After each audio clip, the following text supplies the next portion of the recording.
साटा पगल रही नाचे हम चकिया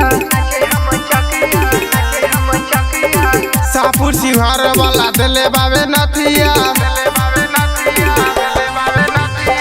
साटा पगल रही नाचे हम चकिया सापुर शिवहर वाला दिले बाबे नथिया। बलुआ छतौनी पराज करे लगबू, बलुआ छतौनी पराज करे लगबू।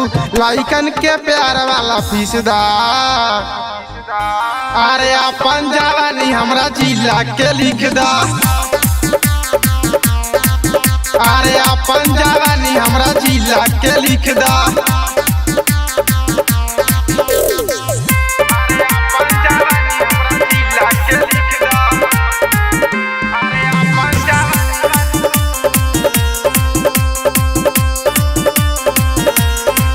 अरे कोटवा कवलपुर न जाएम दोबारा, यहाँ के लइका सा खोल देता नारा।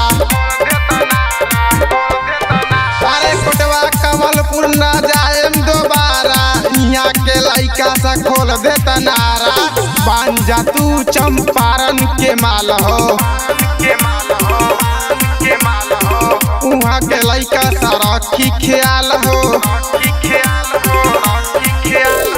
बन जा तू चंपारण के माल हो, उहाँ के लइका सा रखी ख्याल हो। पर्दा हटा दो गर्दा उड़ा दो, पर्दा हटा दो गर्दा उड़ा दो। सब के तरीका तू सीख लो।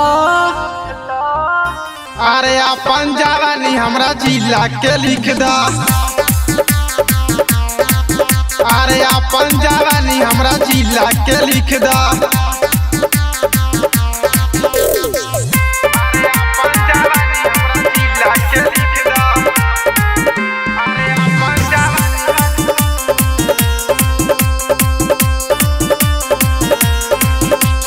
ढाका चिड़ैया हम मधवा न गईनी, केतना लइका के पागल बनवनी।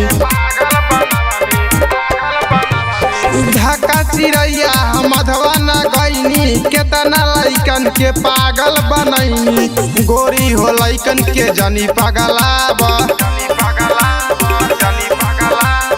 जिला शिवहर के मोहर लगाबाबा।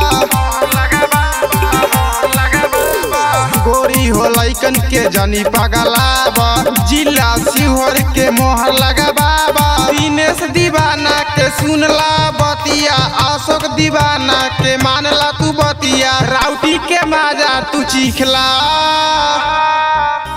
अरे अपन जवानी हमरा जिला के लिख दा। अरे अपन जवानी हमरा जिला के लिख दा।